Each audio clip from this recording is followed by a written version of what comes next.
Having a nice congenial little chat. I was going to say flirt. And all of a sudden we're getting a countdown. Good evening, this is Squeal. I'm Linzi and I've got a different colour, as you probably noticed. And if you can tell me what colour it is, because I don't, ring in, you'll win a prize. Platinum. Isn't it platinum?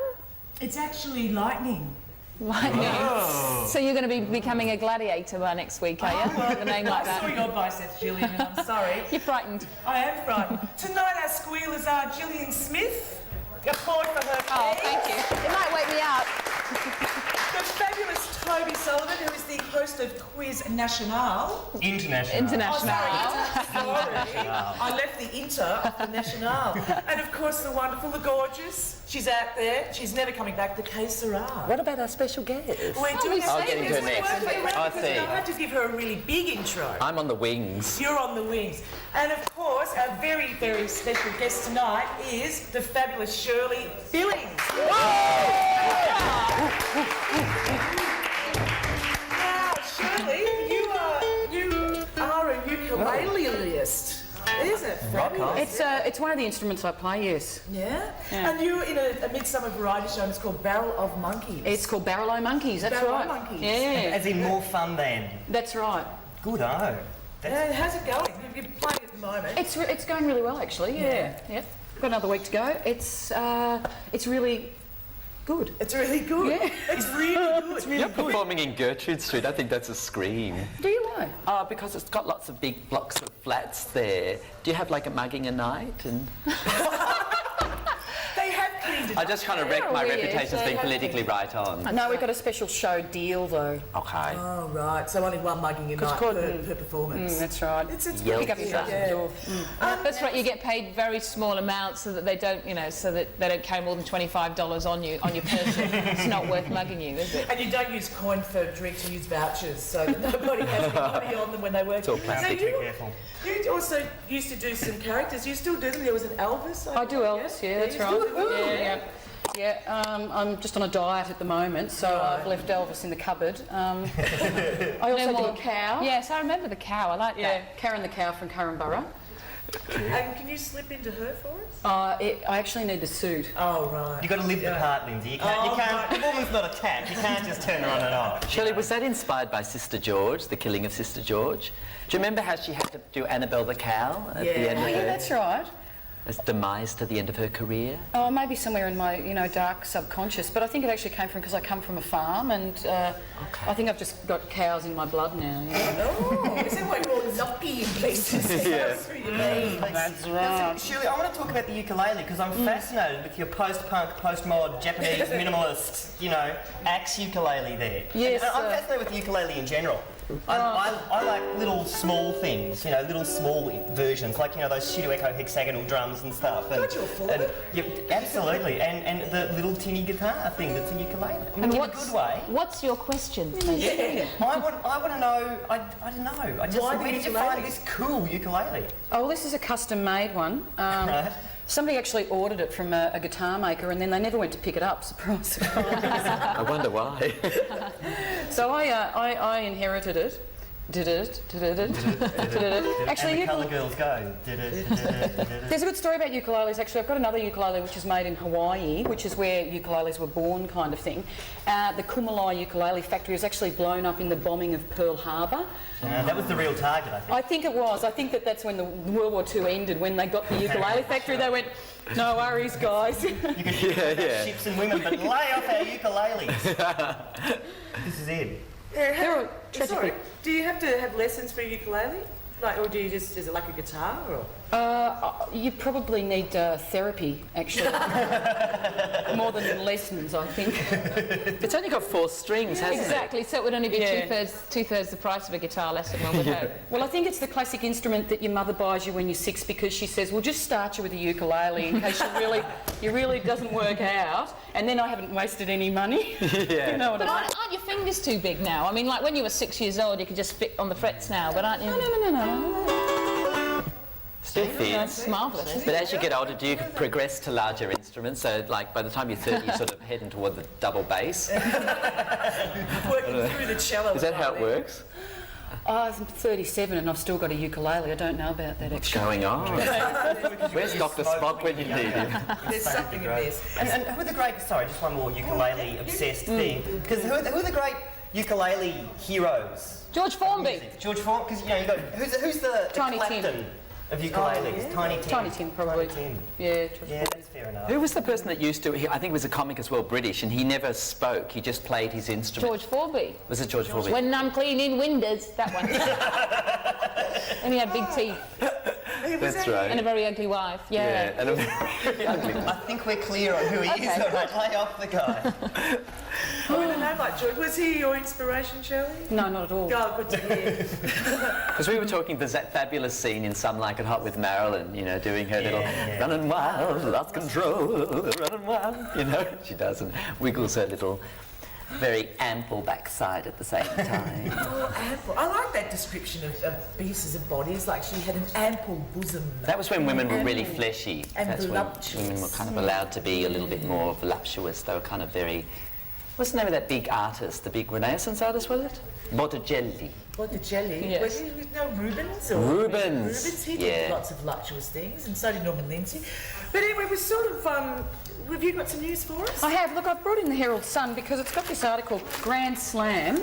It's about how the woman French tennis player is half a man. Oh! There you have it. Which half? The top or the bottom? Well, The exactly. outside. It says she's here with her girlfriend. She's half a man. A couple of times, I mean, I thought I was playing a guy. It's very good. What's going on? But I like the picture of Martina Hingis on there, who actually said in German, I won't show off my German here and tell you what it was in German, but she said she's here with a girlfriend, she's half a man, and there's a beautiful picture there where she's obviously missed a shot as Martina, but they put this sort of picture of her going like that as if she's going, don't, I shouldn't have said that. And it's beautiful the way they've tied it up with the quote. That's right, because apparently she responded after you heard that quote, oh, that's funny, because I thought I was playing half a dickhead. But the whole thing is, I find the whole thing really disturbing because, you know, and in my opinion, it's really quite a homophobic article. No. And yeah, and I'd like to, you know, play down the challenge to the journalist who wrote that to come on our show and sort of have a go at us, perhaps, Julie, and see how far he goes. Well, but the that's right. thing was that at the front of the news agents, it was tennis sex wars, and it's not a sex war at all. And what else is really disturbing is that something big happens in our nation with John Howard. God, I've nearly forgotten the name of our leader, and it's on page 2. Page 2. The Herald, no one is better at hiding the news than the Herald Sun, I'm telling you. And then The FBI's got nothing. Charles on is the out, editors of the Charles Herald. out and about with Camilla. Miller, and it's bigger than John Yes, Howard. but the thing is, for us, I think it's great because, I mean, Maresimo is 19 and she's a totally out lesbian. She's out there having photos taken with her girlfriend that she admits she lives with. It's fantastic news for us. I'm glad that it's front page news. And actually, I think the journalists aren't giving her a hard time. I think they've made Martina Hingis and made her Linzi look like a Davenport tool. look bad, and she's come over really well. So yeah, I do. I've just I been don't really know, I got the other angles. I think the problem is that you're not allowed to be a lesbian and be happy and successful all at the same time. I think that Like, is for the example, problem. It being has to be brought to attention. Being a lesbian and a knife-wielding serial killer apparently is A-OK. Oh, that's right. That's right. You can be a That's lesbian if you reasonable. look like Mary Jo Fernandez, who was very feminine and petite and wore earrings, but you can't if you're butch at all. I was just really confused at the matches when they announced the score and they said I was 15 Forbidden Love. I didn't get it. Lindsay, this is a really good time to just do. I know I'm not supposed to do any midsummer plugs in this I segment, know, but the I'm thing shaking is, my fingers I know, today. but there's this thing, this midsummer thing called Good Looking and Glamorous, and it's actually a bit of a lecture on how lesbians and gay men are treated in the media, and I know for a fact that they're going to be focusing on this for all. And that's actually at the Cinemedia, which is the old State Film Centre. Old State Film Centre, and it's on Thursday the 4th, so that's this coming Thursday. Well worth going to. Just thought I'd throw that in because it does link into that story. I've had somebody at Joy Melbourne actually rang up the hotel where Maresmo was staying yesterday and spoke to her girlfriend and offered her an interview. So I don't know whether she's going to... No, it was somebody who works for the Australian. Oh, right. Yeah. But it's really quite perverse. I mean, the whole thing is, like, we all know that if you play with cars, you pump iron, you work out at a gym, Such a automatically lesbian. you're a lesbian. Such a lesbian. Once you get a muscle, now, Julie, you're going to have to watch this because your biceps are growing as we speak. I reckon you might I be. haven't had my She's skin half is a yet. man. Yeah, hormonal advantage. It's a tattoo, of course. That's the other half. She's 3/4 a man. Gillian, if it makes you feel any better, I'm half a man too. Yeah, together you make a full man. Yeah, make a full man. Can I just... With two heads. And you are? Oh, I'm Kaye. What's your name? Oh, what am I? Oh, God, don't. I'm kind of sitting on the fence. Kind of sitting on the fence. But I really, actually, I didn't know about it, which was really sad. And a friend of mine rang yesterday and told me about it, and she was really distressed. And when I read it, I thought, this is just so bad because it's just like, I don't know, it's sort of feeding the homophobic populace or... Well, it's just a really sour grapey statement from Linzi Davenport because you know that old insult of you play like a girl, you can't do it anymore. Now apparently because that's a good thing. Now you got to you play like a talented and skilled athlete who's at the peak of their form. That's not fair. So that's therefore I have to call you a man. But Exactly. do you play tennis, Shirley? Yeah. I'm a lesbian that doesn't play tennis. Oh my God, no. Does that mean I'm not a man? Half a lesbian. It means you're half a lazy man. Now look, I'm hopeless at tennis. Yeah, the ball comes and it really hurt. The racket kind of goes, it hurts my wrist, really. Oh, yeah, you need to do yeah. some of that build-up business. I need, yeah. You know, like, Yeah, Like that. I get some of that. You know. that's why some Wrist people exercises. you know, it's like that. Well, are you going to stick around for a little bit longer while we do some more news? Oh, I'd love to. Good-o. Would you like to do a little quick plug for a midsummer thing? Oh, right, are we on something already? Do a little Oh, bit could you now. really? That really jumped up on me. Well, look, there is another thing coming up, and it is, in fact, there is a, there's a queer film festival kind of fundraiser. It's at the Northcote Amphitheatre, and they're repeating a film which was shown last year, and the film is called Am I supposed to have this up? No, but I haven't found the page. It's called It's in the Water, and it's Friday. Say don't waffle on, we've only got This coming Friday, yeah. So go to that at the Northcote Amphitheatre. It's Take in a the water. cushion. It's a great night out. Take a cushion. I like watching movies under the stars. Yeah, There's something fun. really... Oh, actually, I saw The Hunger, which is one of my favourite movies a few years ago, and I've always loved The Hunger, but I was really disappointed with these lesbians sitting down the back saying, oh my God, this is gross, oh, that's so politically incorrect, and somebody turned around and said, will you fucking shut up? Yeah! Just as Catherine Deneuve was about to snog, Susan Sarandon. which brings me to the point that everybody watch... Thelma and Louise? On Friday night. It is always a pleasure and a joy to see that movie. Back on telly. But it's so sad, isn't it? Yes, it is. We'll be back in 2 minutes after this break, and we'll see you then.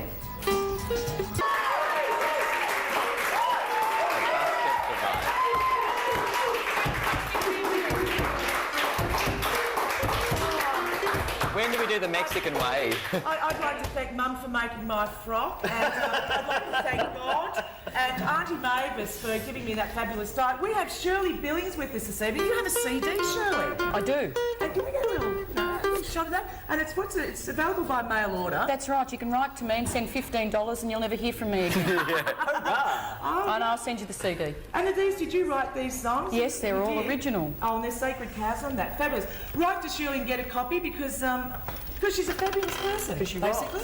Gee, thanks. Now, you are. Now, we are... Toby, you have your fantastic phone-in. Yes, it's and time for tonight's, the topic is... Issue of the week, is rock and roll dead?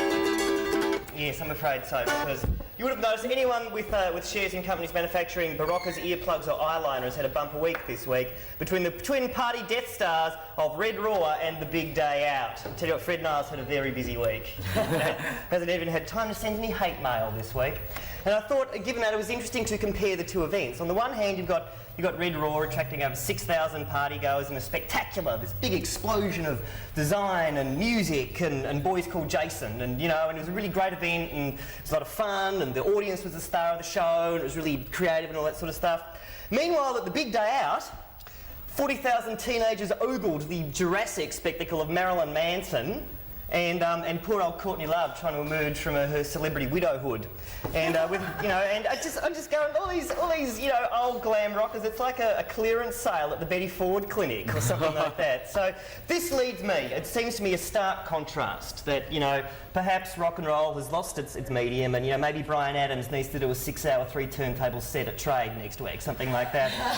I asked, is rock and roll dead? And as usual with Issue of the Week, we're going to turn the phone lines over to you for you to make your comment. If you agree that rock and roll is dead, call 555-555-555. If you disagree, What is that? You never say if rock and roll is not dead, if you think rock and roll lives, call 555-555-556. Alright, so we'll be checking on those poll results throughout the evening to decide, is rock and roll dead? Now, so you're saying, let me just get this clear. Are you talking about rock and roll dead, therefore, being unpopular, or do you just mean that it's crap? What are you trying to say? It's crap. It's got nothing to communicate to the young people. It's got nothing to do with anything anymore.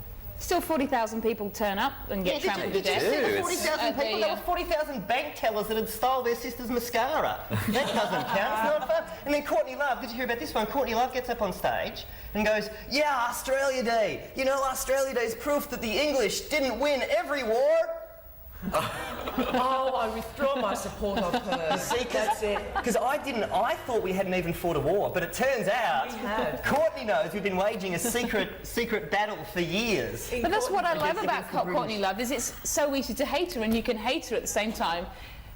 Think that she's brilliant because she writes terrific songs. She's a great performer, but she's a right cow and a total bitch. Leaves her baby in cars unattended, and yet she's still fantastic and gets an audience. I love that. That's what rock and roll is about, isn't it? But Toddy Goldsmith gets an audience. And Mick Jagger's still getting $400 a ticket in Idaho or wherever they're performing. I heard two gay men talking recently about Mick Jagger, and they were saying there's something about him which is very sexual. Oh, yeah, I do Mick Jagger. And did they I don't say know why I what it found was? that so funny at the time. I like the article in the paper that said that he doesn't throw his T-shirt to the audience when he takes it off. He gives it to somebody and they dry clean it and he wears it to the next show. I thought, because he's such a scrounge, Is he really? Yeah. He's so tight with his money that he won't even throw a T-shirt away. You don't get rich from piffing away T-shirts, let me Does he tell have you. a person planted in the audience to collect his T-shirt? Yeah, you get rich by claiming that you were never legally married to your wife. Yeah, doesn't that that's how say? you Does get anybody throw undies at him? You know how they chuck their undies? Do they? Well, I saw that. What type of undies? That concert. No, I'm sure there are undies Calvin and bras Klein's, going I up, know. Oh, no, and no, I could be Damp here's ones. KD Lang doing this. Sorry, Dale, wrong size. Grab the next one. Yeah, apparently they throw lingerie at KD Lang, but they throw Depend undergarments at Mick Jagger. The poor old man's getting old. Incontinence sort of briefs. Yeah, that's it. And they'll be throwing tennis balls at Linzi Davenport. Loaded with cement, I reckon, next time she comes to this country. How dare She's a sourpuss, isn't she? Yeah, she is. Who voted her number one anyway? Yeah, I did. Well, I Yeah. sort of did. I thought she was a bit of a hunk. Did you? Yeah, I really did. But she's got that really downturned mouth, hasn't she? Looks like she's really miserable. She's going to get those great wrinkles as she gets older. Those sort of... Smile lines. Smile lines. Have we got any news? Do we want to do Oh, is that why we're here? Yeah, that's sort of why we're here. I had something that... Oh, hey, please. No. I've got a little bit of news. Oh, good. Something real. I've got some You, no, after you. I've got some news. You do I've have got some the news, yeah. I've got the literacy and job seekers, the spell for the beautiful. doll scheme. Yeah. All right, because I was pretty impressed with this one because John Howard came out during the week and going, those the jobs are there, they just don't want them, because he was talking about if people who have reading or learning difficulties, if they don't do something about it, he'll just kick them off the dole. That'll show them. That'll bloody show them because.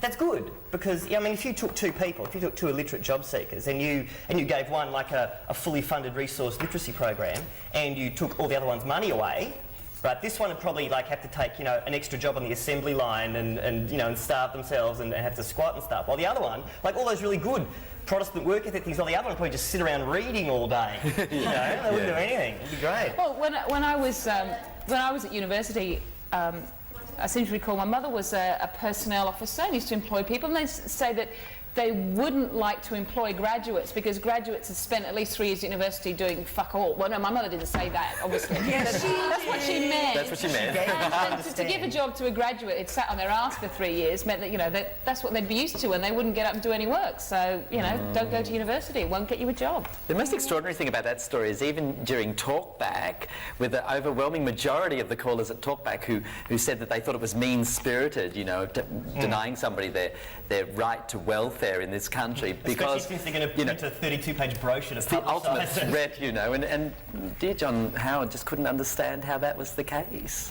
Well, So- I mean, talking of literacy, I've got 3 new words that I've learned this week in my literacy program. Counterproductive, sensationalist and victimised. They're my 3 new words. But I think it's really strange. Like when I had my last career, you know, I used to get memos from head office, and honestly, I could not read these memos. And then I'd ring the person who had written the memo after trying to decipher who they were, and they didn't even know what they'd written. And I think it is a really big problem. I mean, I'm talking from experience. That they were psychics doing automatic They were writing. psychics. But I mean, the next thing you know, if your eyelash is a little bit crooked or you know, you have one leg, no, I'm sorry, you'll never get a job anyway, so you're not getting a job. You're not getting a job. Or if you don't vote Liberal, then no, you're never going to get a job. You won't get a job. I think it's... Luckily, you've dyed your hair blonde. Otherwise, that could become a problem, couldn't it? If you're half a man, you're probably definitely not going to get the doll. Oh, no, would you get No, the you job? only get half the doll. Yeah, You have to be 99.9% male or female. to get the job. Yeah, and you'd have to be able to prove it. Well, what about ukulele players? Because you don't play a guitar, you know, you put down on your form, I'm looking for a job as a ukuleleist. Yeah. That's it. Sorry, we only have guitarists. You don't get the job. Yeah, that's No, right. that's right. You get 2/3 of the job because that's only half an instrument, isn't it? Really? Because that's not a full-grown instrument. That's only a baby instrument, so it doesn't count. Yeah. Well, what about you, Kaye? Oh well, I'd be How would definitely. you know? Oh well, I've never actually fronted up like this too. Don't Don't blow my cover on air. I'll never get my paycheck. You know? So you go once as Darren and once as Kaye and get paid well. Oh God, I'm not even going to go there. No, well, I mean, I think I'd probably, this whole thing about being hormonally challenged and having the hormonal advantage, I think that's a bit camp, isn't it? Really? What's that one? Oh, well, just for the tennis players, because the whole thing about... See, I'm still with the tennis players story. Is anybody going to need red cordial? No, because, you know... It's hot under the lights, Kaye. Well, I'm just half a man, you know. It's like, that's like hormonally challenged, isn't it, really? It is. You know, I can see Linzi Davenport lifting up everybody's skirts from them. No, I'm not playing you. Not playing you. No, I'm definitely not playing you. That wasn't a throw for my story, was it? It Maybe was it a bit of a was. throw, Oh, I thought you were just yeah. being generous. No. Well, it's not a real You're story, but generous, it's Kaye, something... you know that. Well, I do, yes, unfortunately, being my white trash partner. No, well, I mean, I found this lying around in our office. This is a bit of publicity from Joseph O'Reilly, who is there's a question that you can't get a shot of it, can you? Not quickly, but it says in here, why vote for a gay candidate? Yeah, what? I haven't been able to answer that question. Can anybody out there answer it? Joseph O'Reilly, putting Pran first. Well, head of any what? Oh, What? putting your interests first. He is an endorsed candidate for the ALP, of course, is Mr. O'Reilly. But it's quite funny because there's a lot of little pictures in here which you won't be able to get, but it's kind of, it reminds me of one of those profiles that you see in the women's magazines, you know, where you've kind of got Joseph at Joseph work. at Joseph work. at play. Exactly. Joseph executing a water Is ski jump. there a baby? Is there a baby involved? Well, it's just a whole lot of different poses. Joseph being gay and political. I'd like to offer myself as an image consultant for Mr. Joseph O'Reilly if he's interested. What would say about him? Oh, he's only half a He's candidate. only half a candidate. He's No, it was Martina. Don't give it too much bad press. It was Martina who said the half a man thing. Oh. Yeah. Oh, Linzi managed to get away with saying I thought I was playing a guy by saying I thought I was playing a guy because she was so good. But the next day when they all backed off like crazy. Well, can I do my little bit of news? Why not? Why not? I found this at Alice's pot admission. Now, we all know about the Bee Bunch. And I have to read this because this is just so perverse. And I think about all those... I think it was Mari Turn actually said that the Brady Bunch was the only show that she allowed her children to watch. Well, poor old Mike Brady, he died of AIDS, didn't he? Yes, he did. He did. Now, I mean, it's just falling apart at the seams. In Los Angeles, Ann B. Davis, housekeeper Alice on the Brady Bunch, has confessed to smoking marijuana. I tried it once and I didn't like it. She says in the college magazine You, which is just a You, I wanted to feel like I had one martini, not three. So is it like that song, Marilyn Manson. You know, I don't like the drugs, but the drugs like me. Yes, it was written by Alice, really. I don't like the kids, but the kids seem to like me. Davis 72 lives now. This is the interesting part of the story. She's shedding. Death is knocking on the door. Davis 72 lives in a Texas Episcopal. Is that how I do I say that right? Episcopal. It's a community church thing. A church. Yeah, it's gaudy. It's Gotti community and has devoted post-bunch life to Christian causes. On your Alice. Now, in this, Ex-Christian TV stars for we've written a Christ. song, haven't we, for Yes, we Alice have. about this? We have. This is the first time I've ever done anything like this on Squeal, isn't it? Go for it. They're going to love it. Now, you want to sing along with me? I'm going to do the actions. Yeah, he's going to go. They're all going to do that. I am going to sing, and I've never sung with Kaye. This is very scary for me. Is this your This is my debut as a debut performer? singer. Look Do you out, know the Judy great Canelli. one? Yes, I do. Before we go, in case we don't get the opportunity to, thank you, Shirley, Billings. for Barrel coming on. Monkeys. We want to see Barrel Monkeys. It's back, very nice. And now, goodbye, Kaye and Shirley. Oh, Kaye's right. I have to say goodbye to you. I'm staying. No, you're not. Oh, well, We'll you be get on that in the fast lane. Janet McLeod from Quiz International is coming up next. Don't Thank forget you. the A. We're having all sorts of problems with my announcing. Anyway, you ready? It's us. You know the chorus? I know what I'm doing. It's the story of a man named Alice who confessed to smoking a big joint. Then he made a pass at Carol Brady because she was stoned, just stoned. Then Mark realised he had to do something when he came home and found them both in bed. A bum and claw and lots of lube. Now the poor bastard's dead. Now you're wondering what happened to the children. Well, the answer I'm about to sing. Little Bobby had a sex Harmonies. change, just like Peter. Have we gone out? And Greg now lives in drag. Marsha, Jan, Cindy, all have made more poo movies.